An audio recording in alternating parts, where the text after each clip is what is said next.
In every life, there are moments that define who we become, moments of courage, tragedy, and resilience.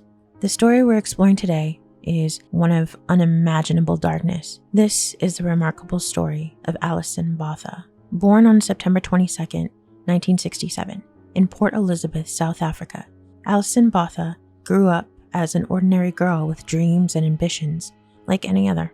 Friends described her as warm, kind-hearted, and just full of life. In her 20s, Alison was building her career, cherishing time with loved ones, and looking forward to life's adventures. But sometimes, life has a cruel way of turning ordinary moments into extraordinary challenges. Franz Dutoit and Theuns Kruger lived on the fringes of society. Known for troubling behavior and criminal histories, they sought control and dominance through violence. Dutoit especially was known for aggression towards women. Their paths crossing with Alison would forever alter their lives. On a warm summer evening, December 18, 1994, Alison spent time visiting friends, laughing and sharing stories. After saying goodbye, she drove home, unaware of the dangers nearby. As Alison parked her car, suddenly, Franz Dutoit and Theuns Kruger forced their way in, brandishing a knife. Panic surged as Alison's ordinary night turned into a terrifying nightmare. They drove Alison to an isolated location in the outskirts of Port Elizabeth. Here, in complete darkness, Alison experienced horrific violence. Dutoit and Kruger subjected her to repeated sexual assaults, their brutality escalating in attempts to erase their crimes. In a final act of cruelty, they stabbed Alison over 30 times, deeply cutting her abdomen, nearly disemboweling her, and slashing her throat multiple times, almost decapitating her. The severity of the wounds were catastrophic. Her trachea was severed, muscles torn, and internal organs exposed. Believing Alison was dead, the attackers fled, confident that they would never be caught. Yet, incredibly, Alison survived. Despite massive blood loss and unimaginable pain, she fought through the darkness, holding her severed throat closed with one hand and pressing her exposed abdomen with the other. She painstakingly dragged herself towards the road, determined to live. Her willpower and resilience were nothing short of miraculous. Alison was eventually found by a passing motorist who quickly called the emergency assistance. Ek het my hele hand oor die nek gehad en hy was van ek maar basies van die een oor na die ander oor oopgesny. Jy kon alles binne en sien hy was ek weet nie hulle het al die groot goed gemis. Die slagare en sy gaan dit maak. Ek het wel gesê ek gaan nie toelaat dat sy doodgaan in die pad nie. Maar gehoop dat die ambulans gou kom.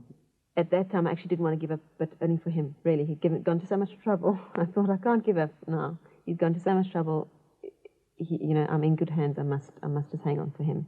Her survival stunned even seasoned medical professionals who spent hours meticulously repairing her extensive injuries. Alison's bravery didn't stop at survival. In court, she courageously identified her attackers, leading directly to their conviction and life imprisonment without parole. In the years since, Alison has turned her trauma into purpose, becoming an influential motivational speaker and author. Her book, I Have a Life, inspired countless others to reclaim their strength and resilience after trauma. Alison Botha's story is one of profound darkness transformed into enduring inspiration. It's a powerful reminder of the human spirit's incredible strength and the hope that can emerge even from the darkest moments. There are stories that linger with you, stories that crawl beneath your skin, reminding you how fragile safety truly is. This story is one of those. It begins as a simple journey, but descends quickly into horror. This is the case of Mary Vincent. In 1978, Mary Vincent was just 15 years old, young, hopeful, and independent. Like many teenagers, she dreamed of freedom and adventure. But at 15, she had no way of knowing the darkness awaiting for her on the California highway. Mary was hitchhiking near Berkeley, California, trying to get home to her family. After waiting by the roadside, she accepted a ride from Lawrence Singleton, a seemingly harmless older man. It was a decision that she'd soon regret very deeply. As they drove deeper into the remote area, Singleton's demeanor shifted. Mary's knees turned to outright fear when he stopped the vehicle and assaulted her. He dragged her from the van into the darkness. Singleton brutally raped her, escalating his cruelty in ways that were unthinkable. Fearing that she might identify him, Singleton took a hatchet and savagely severed Mary's arms beneath the elbows, leaving her disoriented and bleeding profusely. Believing he'd silenced her forever, Singleton shoved Mary down a cliff. Abandoning her, broken and bleeding, he was sure that she would never be found. But because I'm still kicking and screaming, it took longer, so he had to keep chopping away at my arm. When he was done chopping my arm off, I lay there bleeding, but I could see him at a distance, and he was flicking his arm, and I couldn't figure out why until I looked at the end of his arm. My hand was still clutched onto him real tight, and he was trying to flick it off.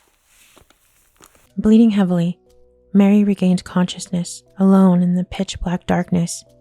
The realization that her arms were gone were devastating, yet, driven by a primal instinct, she crawled up the steep embankment, pushing through unbearable pain.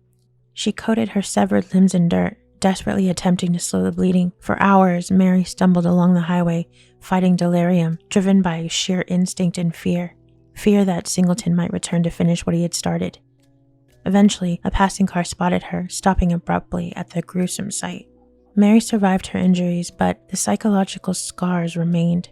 She bravely testified against Singleton, securing his conviction, yet, disturbingly, Singleton served only 8 years, released early for good behavior. This decision outraged the public, leaving the community haunted by the unsettling reality that this horror could go inadequately punished. Singleton, after release, continued to commit violent crimes until he was imprisoned again, this time permanently.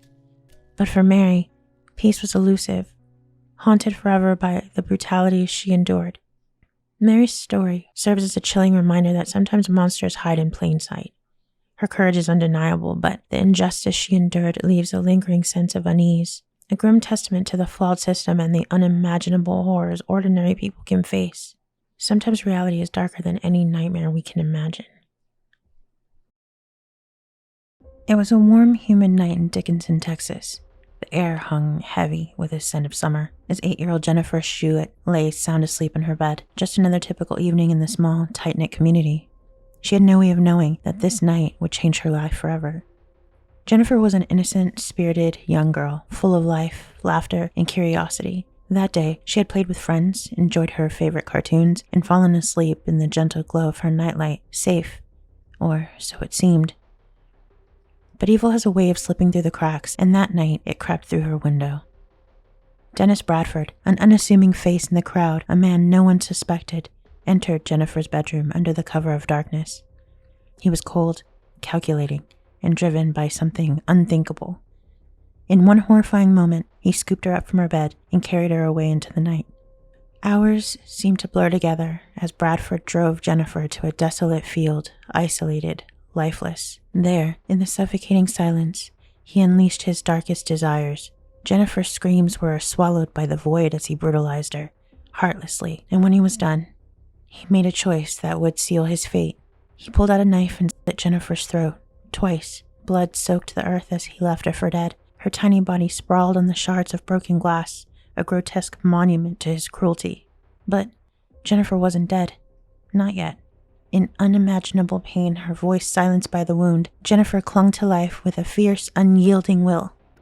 Morning light crept over the horizon, and somehow she found the strength to stay awake, to be seen, to be saved. When help finally arrived, Jennifer did something that no one else thought possible. She spoke. With her voice a faint rasp, she described her attacker, his face, his car, details etched into her memory, burned there by terror and survival. Jennifer was rushed to the hospital. Doctors fought to repair the gaping wound on her neck, and while they worked, detectives pieced together the fragments of her story. But despite her vivid account, the case went cold. 19 years of silence followed, a brutal reminder of how justice sometimes slips through the cracks. Jennifer grew up fighting not just the physical scars but the emotional trauma of that night. Yet, she never let it define her. Instead, she became an advocate, a voice of victims of violence, pushing forward despite the shadow of her past. Then, in 2009, a breakthrough. A routine DNA test connected Dennis Bradford to the crime. 2 decades after that night, justice had finally caught up to the monster who thought he could bury his sins. Bradford was arrested and later confessed. You ever heard the name Jennifer Schuett? Yes. Did you ever have occasion to come in contact with her? Yes. Tell me about that. No.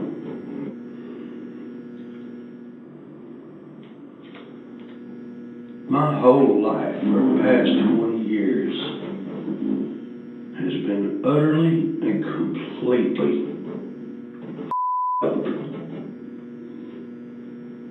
because of my mistake.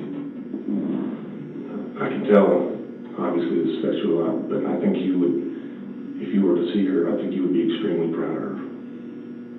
I really do. Oh, thank God.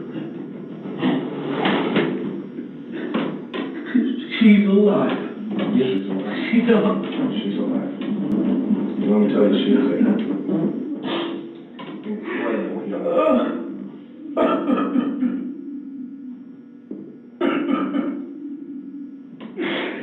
Oh, God.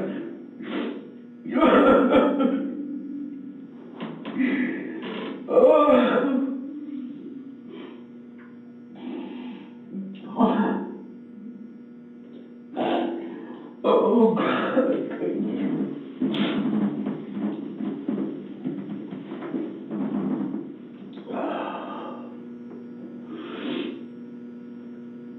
Well, you have no idea how hard I have prayed for that. I'm a firm believer of Christ. But I had no idea. Because it wasn't but about 2 days later I ran. And I just took off. But the real victory belonged to Jennifer, the girl who fought death itself and lived to tell the tale. Jennifer stood tall in the courtroom, facing the man who tried to silence her. No longer a helpless child, but a woman. Bradford would never, ever hurt another soul. Jennifer had reclaimed her voice. Sometimes monsters hide in plain sight, but sometimes, just sometimes, a survivor's courage is louder than the violence meant to silence it.